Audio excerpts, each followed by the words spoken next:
Europe 1, 6h28, en ce 3 novembre 2015. Aujourd'hui dans l'histoire, on voyage dans notre histoire tous les matins avec vous, Franck Ferrand. Bonjour Franck. Bonjour Thomas. Dites-nous à quel 3 novembre vous a déposé votre infernale machine à remonter le temps, mon cher Le 3 Franck. novembre 1911, évidemment, je vous ai cherché une date chinoise aujourd'hui. Et j'ai trouvé que ce 3 novembre, une insurrection éclate dans la ville de Shanghai.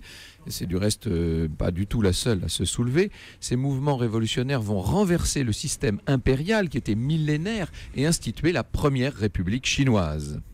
Mais qu'est-ce qui fait basculer le régime, Franck? Eh bien, les révolutions, vous savez, c'est toujours le fruit de causes multiples. À cette époque, la Chine, hélas, humiliée, elle a perdu les 2 guerres de l'opium contre les Européens, défaite aussi contre les Japonais. Bref, la Chine est exsangue, la dynastie Qing est très affaiblie, l'empereur Puyi n'a que 5 ans. La révolte gagne tout le sud du pays, et là, un homme va s'illustrer dans ces mouvements de masse, c'est Sun Yat-sen. Alors, il a, c'est vrai, essuyé un premier échec, il a dû s'exiler au Japon, mais il en profite pour collecter des fonds auprès de la diaspora chinoise à travers le monde.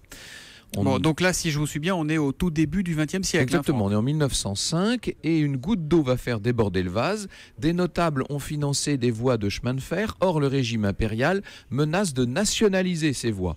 En octobre 11, la tension politique est à son comble. Des révoltes éclatent un peu partout et le 3 novembre, c'est donc Shanghai qui se soulève, la première. Le 1er janvier 1912, Sun Yat-sen proclamera la République de Chine, une république qui durera jusqu'en 1949, jusqu'à Mao Zedong et à la République populaire de Chine. Mais enfin, ça c'est une autre histoire. Et quelle histoire! L'histoire qu'on retrouve avec vous tout à l'heure à 14h, vous nous parlerez de quoi, Franck? On évoquera la figure de Pasteur en compagnie d'Éric Orsena.